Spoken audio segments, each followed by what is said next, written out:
Hi, everyone. Welcome. We're going to give it a few more minutes before we get started.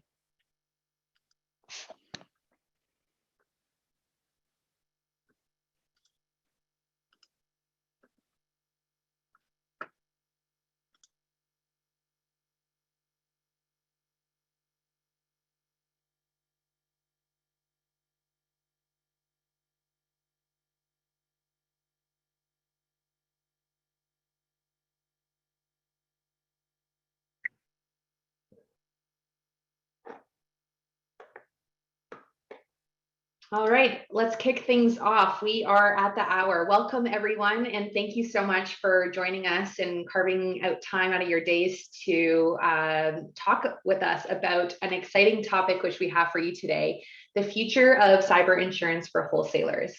I am joined, my name is Sophia Kudlik. By way of introduction, I am the working in product marketing here at Coalition, and I am joined by two of my esteemed colleagues, Jen McPhillips, who works in product marketing as well with me, and Alex Kazuki, who is Western Zone Leader for Business Development. So we're excited to bring you this topic, but before we dive into it, I wanted to mention, in case there's any questions throughout the presentation, please feel free to throw them in the chat or the Q&A. That will be monitored throughout the course of the presentation. We'll either take questions throughout if they make sense to, and we'll make sure to have time at the end as well. So what are we going to be discussing today? Well, it's helpful to start at the beginning to lay out some of the cyber challenges that we're experiencing as a marketplace.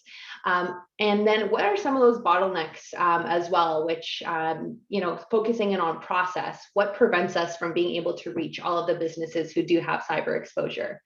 We'll then dive a little bit more into depth as to our new wholesale and retail product and features as well, and how those process improvements can make your lives easier as wholesalers. We'll talk about how it works, key benefits, things like that. And if you're not familiar with Coalition yet, we'll also go through some of the key differentiators, who we are, and why we are different. So let's dive right into it. I thought it'd be great to set the stage to just level set that businesses of all sizes, especially those who are adopting technology, and it would be difficult to name those businesses that aren't, are experiencing a new whole set of risks with the adoption of this technology. There's a whole new set of pressures on businesses to manage both existing risk, which has always existed, but also take on the new risk that is imposed with technology and evolution and digitization. These are just some examples, right? I think with the push to support a remote workforce, our global reliance on virtual access almost happened overnight, and the pool of victims for cyber threats as a result of that has exponentially increased as relation to that. So now more than ever, small to mid-sized businesses are on the radar of threat actors due to rushed connectivity and perhaps general unawareness of cybersecurity protocols or the trade-off that exists between enabling technology as well too. So previously, what we knew very well is larger size companies were naturally positioned to understand their risk, mitigate their exposures as it comes to cyber risks, while small businesses may be seen as lesser of a target, may have been overlooked. We know now, today, based on the current threat landscape, that cyber attacks aren't only targeting large, information-rich companies.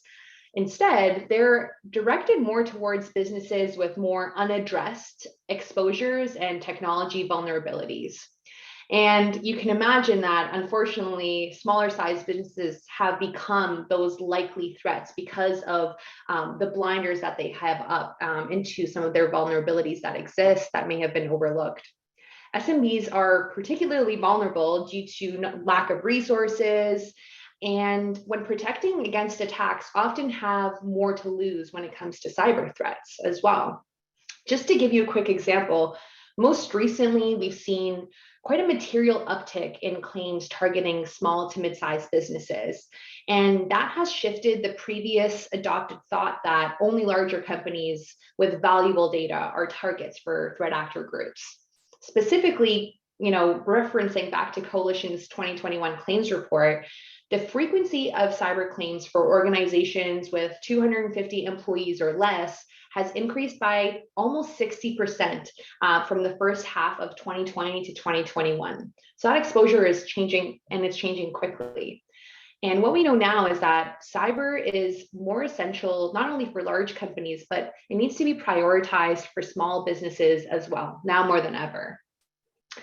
Well, with virtually now every company having cyber exposure, it can be difficult for time-strapped brokers to reach and service all of their clients, big or small. And we thought about this a little bit more as to pinpoint some of the challenges, particularly for wholesale brokers. And some of those include continuing to expand their expertise while staying on top of the quickly changing market conditions that don't seem to hold steady.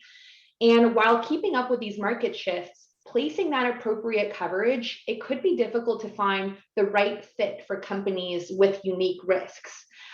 Even making time for small businesses as well too, and getting to those cyber exposures. And managing requests from businesses, retailers, new requests, existing requests, it's difficult to keep on top of it all.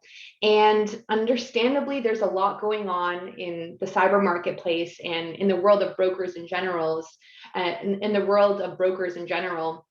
And I think when we take a step back to look at how wholesalers are working as well too, they may be stretched thin or held back by onerous processes or systems that disable them from reaching exactly the full cyber market that needs their help.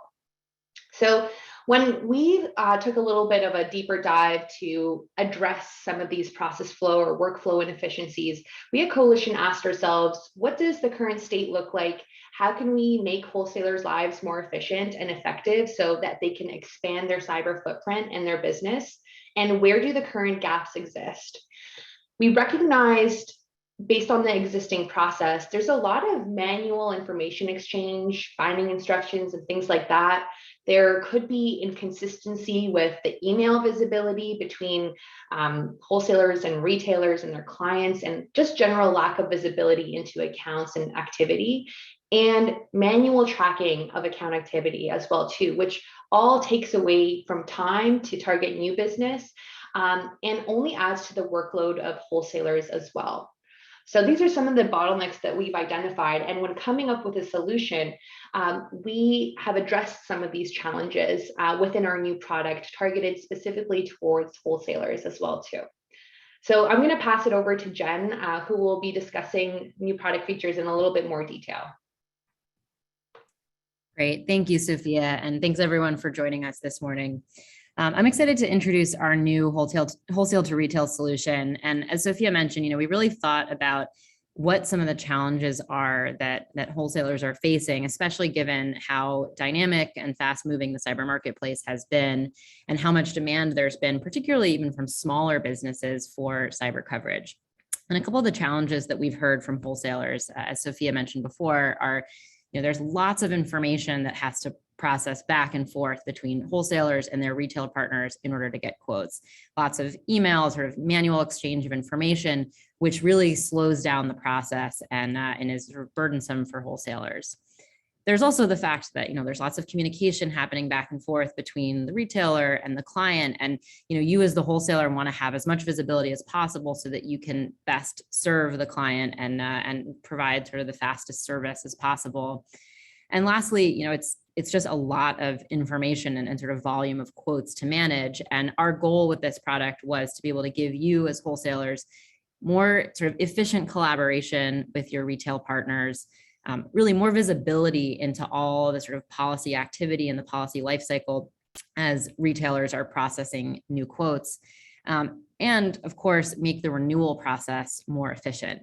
And so as we thought about kind of building this new product and sort of serving the needs of our wholesale partners, there's really three things that we wanted to serve, and I'll talk about that on the next slide.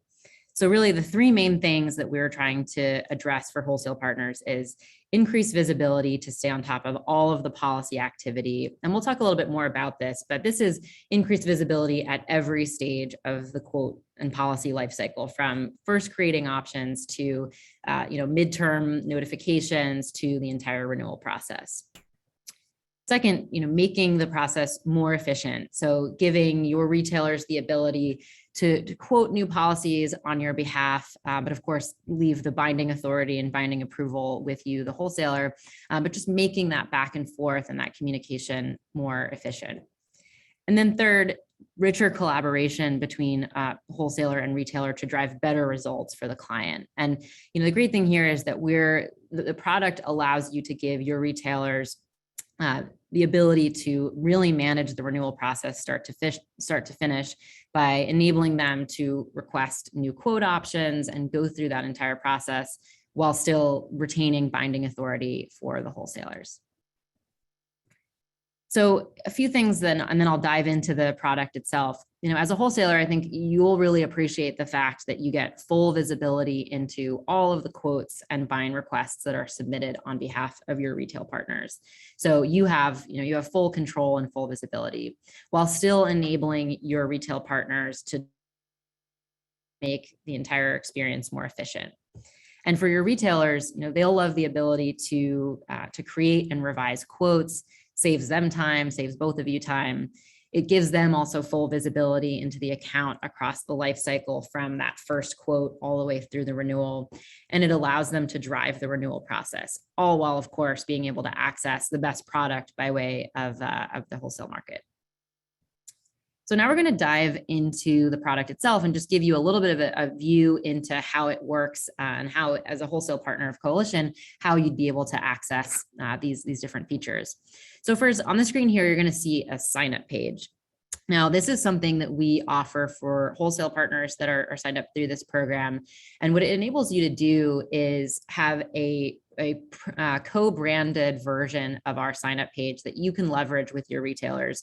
And really, the great thing about this is that it allows you to reinforce your brand and your trust while also expanding your reach amongst new retailers. And so when you want to sign up a retail partner through the Wholesale to Retail program here, again, we're always sort of reinforcing your brand the entire way through and helping you grow your business with new retailers. Then on the next page here, you can see, and it's a little bit small, but I'll point out kind of the key features here. This page is your dashboard. This is your home page where you can see all of the quoting activity that are quotes that you've submitted, and of course, quotes that your retailers have submitted. And the great thing about this is that you can see all of the activity from all of the retailers you've appointed. So you're able to see quote status, when they submitted it, when the renewal date is, all the sort of key things that you need to know about the account all live in this one dashboard. And you're able to sort that and filter that by retailer so that you can understand, what's your performance been with different agencies and understand where you have the opportunity to grow for your book of business. So this, again, really puts you in control while still partnering with your retailers to sort of drive the day-to-day business and transactions. And then last but not least, it's important for you to have final control over the binding process. And so you can see here, the retailer is able to submit a request for binding, but you as the wholesaler have sort of final authority to be able to approve that. So collaboration all the way through, but you still have sort of last look before the account is bound and passed back to the client. So really our goal with all of these features is to, again, provide you the ability to have full visibility and sort of partnership as you work with your retail partners, work together more efficiently and collaborate so that your clients can ultimately have the best product and the best service. And now I'm going to pass, and I'm going to pass over to Alex, who can talk a little bit more about Coalition specifically, and then we can answer some questions following that. Thank you very much. And good morning and good afternoon to everybody on the call. Thank you for, I think there's about a lot of you on this call. So I want to thank everybody for taking the time to listen in. So discussing why Coalition, and before I jump in, the idea of building technology to help insureds and help brokers it's not new, right? But we listened, right? And what our wholesalers have been talking to us about is how do we build a more efficient way for them and their retailers to process business. And I think you guys have seen that, right? So, I think we've shown you a great collaboration tool for wholesalers. You're probably wondering what's more about Coalition, right? You build this cool technology beyond our digital quoting experience. which we really just kind of went over. We offer broad coverage for digital risk, right? Backed by leading paper like Swiss Re and Arch. Our integrated claims and incident response to help our clients recover faster, I think is super unique. And I'll definitely dive into these a little bit more. Next slide. Okay, so I don't think it's any mystery to our broker partners that currently write business with us and place business here that we provide continuous monitoring throughout a policy period. So not just running this idea of a scan or kind of a threat intel of an insured at the underwriting process, but actually continuing that through the policy term. And one of the ways we help our policyholders prior to any incident is by actually providing ongoing monitoring and support. We scan our policyholders' external environments for known vulnerabilities, and then we actually notify the insured and their IT teams or third-party IT teams of any exposure proactively. So they can mitigate this before it is noticed and exploited by any adversary. Better said, a proactive approach with risk management solutions that we can really help out. Coalition's data collection and proactive approach has proven incredible success. This is such a great part of our mission and how we wanted to really solve cyber risk. Coalition policyholders experience less than 1/3 the frequency of claims compared to other carriers in the marketplace. And I think it's such an important thing to not only understand the financial loss that occurs when dealing with the cyber loss, but the hurt, right? The hurt of these businesses and the resilience to get back up. And our monitoring service helps us try to proactively stop those incidents from happening. All right, the fun stuff, right?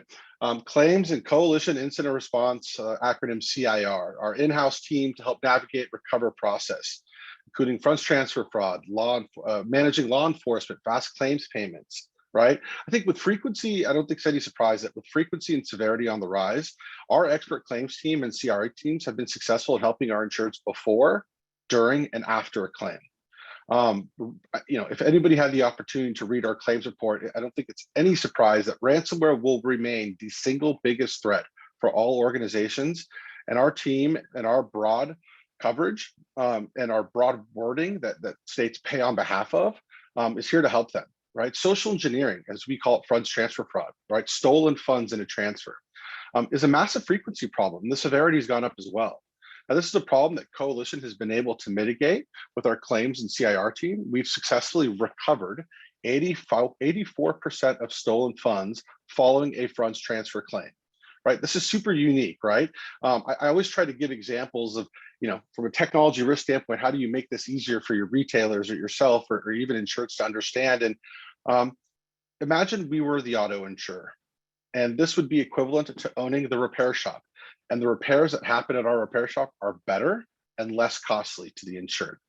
And I think the combination of claims and Coalition response is really the feedback loop of kind of closing the circle of having financial incentive in the process and really focusing on helping the insured, if that be before, during, or after. Broad coverage. When I initially thought about this slide, I was going to just kind of post the policy form, and I figured everybody wouldn't appreciate that. And so I wanted to highlight a few things, right? I believe our form is the broadest in the marketplace. One of the things that helps most is pay on behalf of wording, specifically to a ransomware event, right? We have full limit ransomware coverage. We have coverage for devices owned or leased by you. And our policy, defines you, not just as the business, but it includes your employees, temps, etc. We have breach response cost outside the limit. Computer replacement coverage, which is also known as bricking. BIPD, pollution, business interruption, first and third party at full limits. Phishing and invoice manipulation, and so many more. I always, when we talk about coverage, I always say, please reach out to your business development contact across the country, and they'd love to take you through a coverage journey on everything we can do. And I think not just having the coverages itself, but who it's backed by, right? Swiss Re and Arch and Lloyd's, right? And what we're able to do with them in building this form, I just help many insurers across the table in regards to claims and contracts as well. This is like that slide. It's like the full circle slide, right? We talked about broad coverage, immediate response and CIR and claims, active protection during a policy period, and now this wholesale to retail solution, building efficiency and collaboration and visibility. I always say that the Coalition cyber solution is is, for me, it's always been simple, where the insurance industry is uniquely positioned to fight cybercrime. Insurers have one thing in common that others, including cybersecurity companies, do not, and that's a direct financial incentive to protect insurance clients, prevent financial loss. Coalition was founded purely on this mission to solve cyber risk, and I believe that our technology-driven approach to underwriting, risk management, and incident response works. We proactively help all our policyholders avoid potential business-ending cyber instances and help them recover financial and operational should the worst happen. And with our partners in the wholesale world, we are here to try to deliver an efficient and collaborative way to help make that easy for you and everybody involved. Awesome. Thanks so much, Alex, for taking us to this central and pivotal slide, just bringing it all together. I think, you hit it, right on the head in terms of the holistic approach and bolting on the technology to make the processes more efficient to work with us to grow your business as well too. So we appreciate everyone taking their time to go through this with us today. We'd love to take any questions right now. If there are any questions about the process, Coalition in general, we'll leave a few minutes for that, but otherwise we do thank you. If you do have any questions or would like to get started with us at Coalition, please reach out to getstarted@coalitioninc.com. We'll definitely get you set up with a business development representative just like Alex, and we'll be happy to walk you through our product in a little bit more detail and hope that you find it as efficient as we do.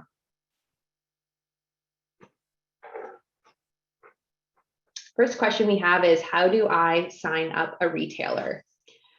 So this kind of goes back to the earlier slide here, and Alex and Jen, feel free to jump in here. But we do have, a co-branded opportunity for you to be able to have a direct link to set up your retailers, and just by ease of access, having these fields drop down with their name, what retailer they're at, and having that direct relationship to you as well too.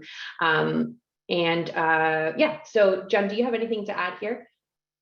Yeah, so there's a few different ways that you can get retailers to sign up. So this page here, this shows a co-branded version that if you wanted to have your own page with your agency's logo on it, this is something that you could send out to your retailers so that they can sign up self-serve, and they would again be signed up underneath your account with Coalition.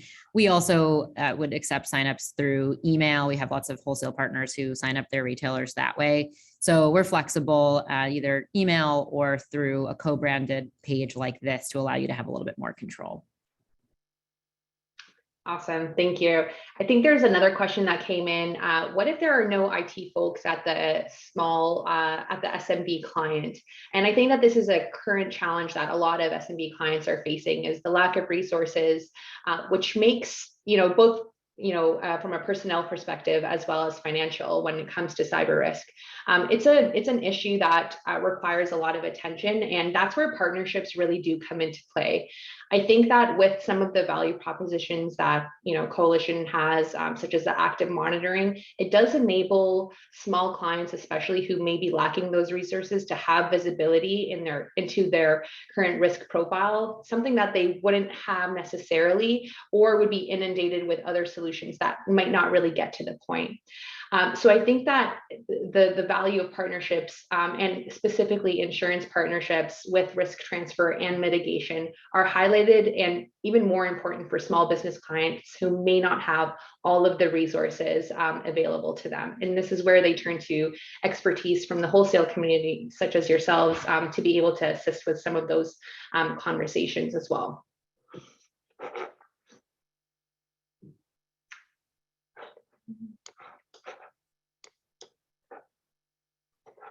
There's a question here specific to wording with respect to pay on behalf of for extortion. How are you finding the increased regulatory scrutiny of OFAC? And do you think this will change in the future as the process of validating becomes more and more involved? This is a great question. I want to see if either Alex or Jen have anything to add before I jump in. Yeah, I think this is like the revolving door of change and understanding how to adapt to it. And really, Coalition has maintained a pretty robust compliance measures when making ransomware payments, and continues to work to ensure that payments are made within the law, including facilitating of OFAC licenses where those may actually be required.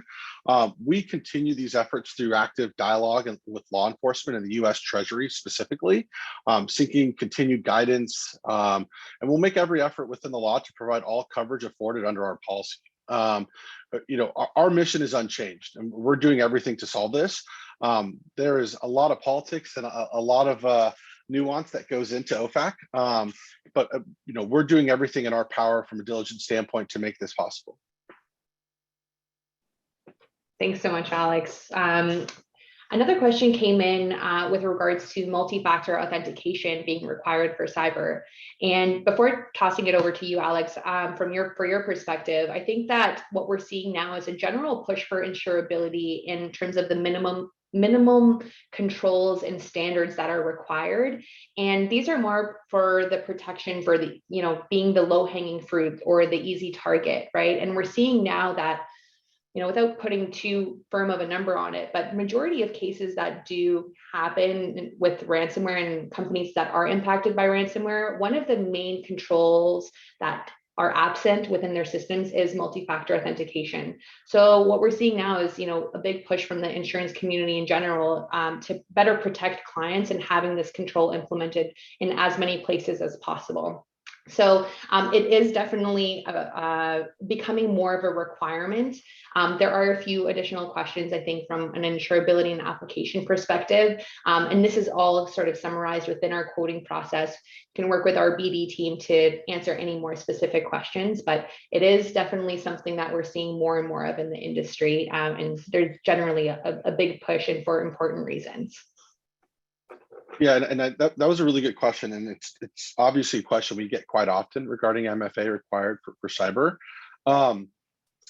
It's interesting, right? Like, I think being methodical and understanding that we're already at an inflection point, I think, with not just in this country but in the world, but there's going to be a standard of control required to conduct business on the internet, right? Similar to manufacturing and having to be in a sprinklered building, right? And someone moves into an unsprinklered building and you're like, well, you're not insurable today, right? Now, that said, today we don't require MFA on all accounts, obviously, when we write them. As you start to think about the middle to large size businesses or accounts that we deem a little more risky, we're going to want to see that standard of control, right?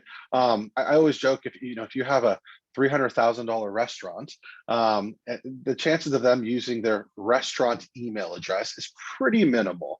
And so, really just depends on the risk. But I definitely see from a market standpoint, the trend is there. Many carriers are doing that today. We're just trying to be methodical and understanding when and how we want to do that, and obviously provide education on the easiest way to get MFA. It may actually be available for free to them today, and they don't even know, right? And so trying to help them out with that. Thanks, Alex. One of the questions that came in was, will this still be agency bill? And the answer to that question is yes. So it will be still on agency bill. Wondering if I can pick your brain, Alex, on our quoting process a little bit. Take us through sort of the quoting process. How many questions are typically answered? I know that we at Coalition stick to the number. You can have a quote in as easily as 4 minutes when you go through our broker service platform. And let's maybe we can talk a little bit about appetite. There was a question as it relates to municipalities as well too, and whether coverage extends to them. Yeah. So in regards to questions, if we remove what is the name insured, what is your address, it's about 5 to 7 questions. The nice thing about these questions, a lot of them you could find them in a D&O application, you can find them in a GL application in terms of class of business and revenue. Our technology scan that we do is really kind of our heart and soul of understanding the technological infrastructure of a company. Now, we will need to know if they've had a prior claim, or if they're aware of a circumstance, or do they hold a large amount of data, right? And so we do have a couple of those questions. What I urge brokers in getting through the process in quoting is you could always answer affirmative, right? And we could always clarify. The client still has to sign a signature bundle to verify all the information is correct. I don't want some of these questions to hold you up, but yeah, more than likely it's about 5 to 7 questions. If you're adding technology errors admissions for a technology company, it's going to add a couple more questions as well. In regards to municipalities, and I believe there's another question around public entities and schools, I'm going to group those in the same. It's a tough class of business today. We are definitely looking at it, and we've been successful in writing it. I would say the question regarding MFA for those, pretty high possibility. They're probably in the top 5 classes where we would like to see some serious controls. We have definitely had a lot of success in setting up security calls with our team to help outside of insurance purchasing, right? To help these institutions or these municipalities or school districts actually understand some of the basic controls they need to have to get them to a position to actually acquire insurance. But it's a great question because it's a tough class right now in the marketplace, but we have definitely written some. It's not our highest quote to bind ratio, but it's definitely a class of business we do write and one that we want to work with and help out as much as we can. Absolutely. Thanks for that. And the last question that we had is, does this technology scan give you information that impacts premium and coverage offerings? I think further to your point that you just made, Alex, is we leverage the visibility of the technology scan to see sort of what the risk profile is of the company that we're looking at from the perspective of the threat actors. So non-invasive way of looking at exactly what vulnerabilities are exposed to the public environment. Some of these are something like RDP, open RDP, which not only does that integrate into our underwriting, but we alert the potential policy holder as to that, hey, this is something that you should be really looking at, not just for insurability purposes, but just for general protection as well too. So although we leverage sort of, the insights gathered from technology scans, I would say that does go into our consideration of premium and coverage, in addition to a few other questions, but we also share that insight as well too during the underwriting process and in the quote and things like that, and perhaps any contingencies that do come back from that for better visibility across the board.